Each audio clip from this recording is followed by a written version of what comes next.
some spinal fusions, and at that time, anyone who had a spinal fusion would be in cast for 3 to 4 months, and so she was headed there. She would need several fusions, and so I thought Mother better get her foot in the door. This was a rehab center, and it was later called Human Rehab. And I would like to take and give you 2. How are we doing on time? Well, technically we have 7 minutes. How time flies. We're doing well, Fran. We're doing well. Yeah, okay. Maybe we'll make one well, I'm just going to tell you one story. This story is about Joey.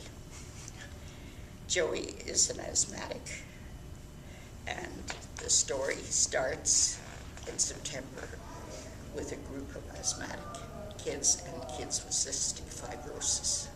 We always had a ward where we would have this kind of a mixture. And the kids would be in for 6 months, 8 months. These are kids who are extremely asthmatic.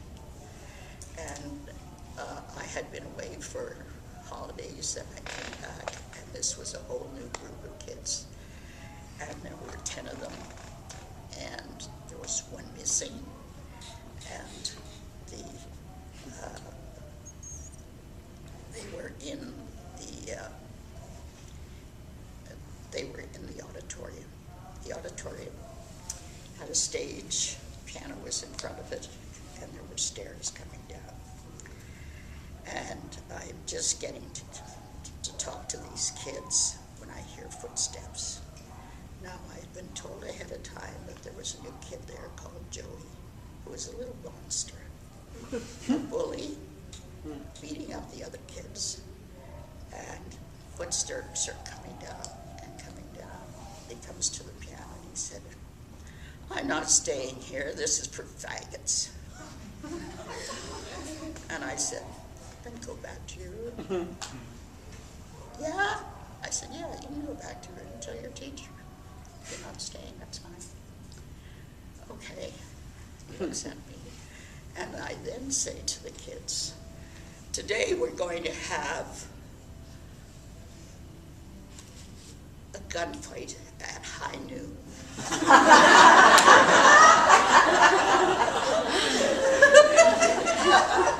And I said, "Did you ever see the movie High Noon?" And the kids had never seen it. I said, "Well, at high noon, the bad guy is here with a gun, and the good guy is here with a gun. And they take one step toward each other, and another one, and then they shoot. So we're going to do that. We're going to do it to music. So every time you get in this chord, you take one step, only one step. And when there's a rumble, then you shoot each other down."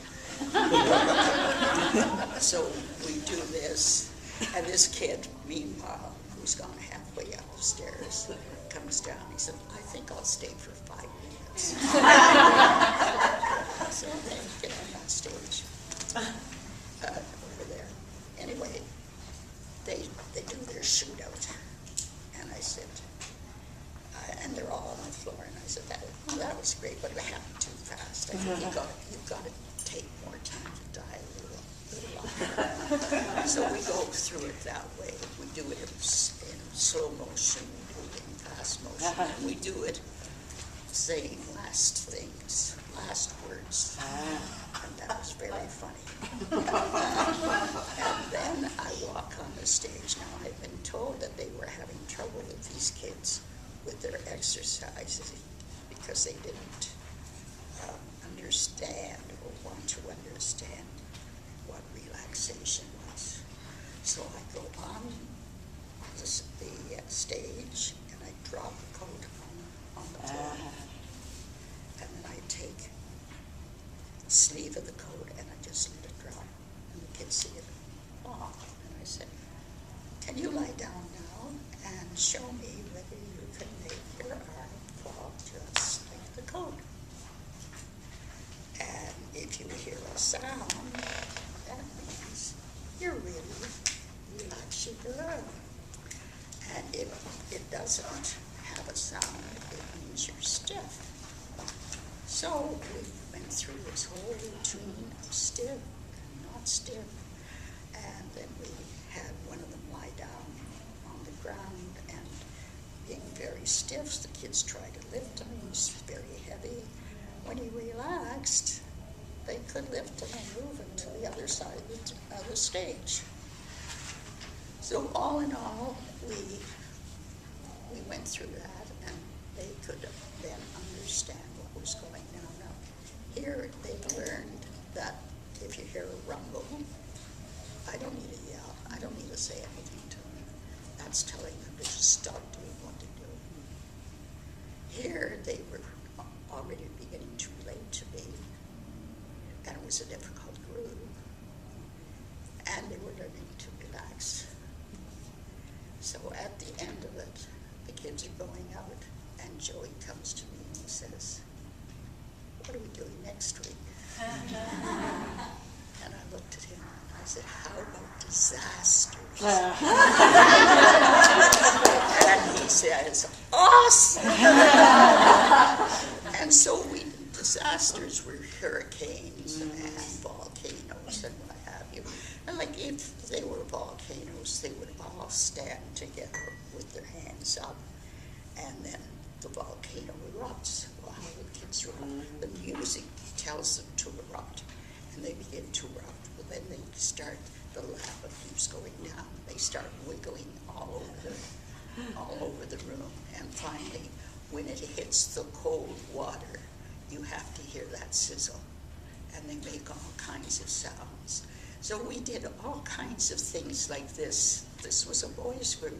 We did all kinds of things like this that really got the kids involved, made them use their imaginations, and they went out feeling good about themselves.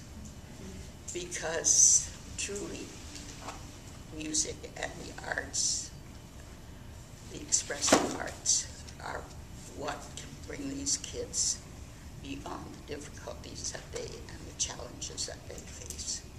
And having gone through several thousand children, having done so much group work, I can tell you it works. Fran, we would like to thank you so much for sharing a few of your stories. Sylvie, can you ask one more question? Sure. Can you ask for the continued version of Rodney? Can you ask for that story to be finished? Would you like to finish that story, Fran? She's got her. Okay, that's my daughter. Thank you.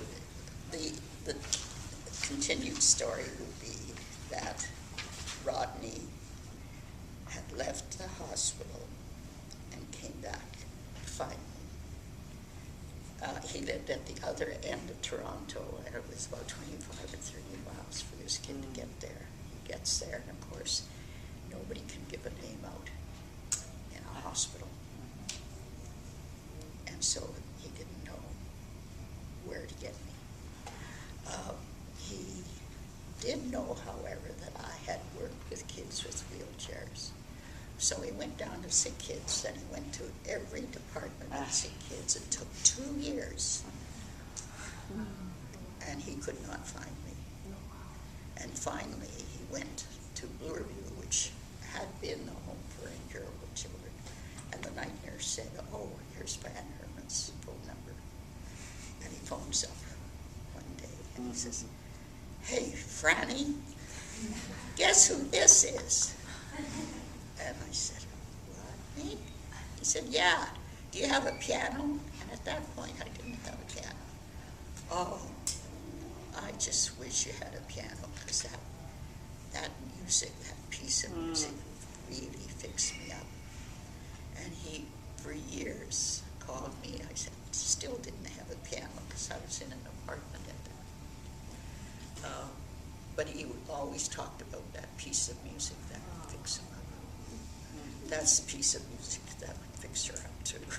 That's what she's asking. Did you record it? Is it recorded? We're about to do it, we hope, if she promises. My my problem is I can't play anymore. So. And it's not written down anywhere, and it's beautiful. And she would play it, and my father and I would listen to it for ages. And now we're really trying to figure out how to get that piece of music back. You wrote it, Fran? Someone wrote it for her. It was a love song. And it wasn't my father. No more questions? Well, we start a new phase. Later, over lunch. Fran, thank you so much for sharing some of your wonderful stories with us today. Thank you. We owe you a lot as our avant-garde singer.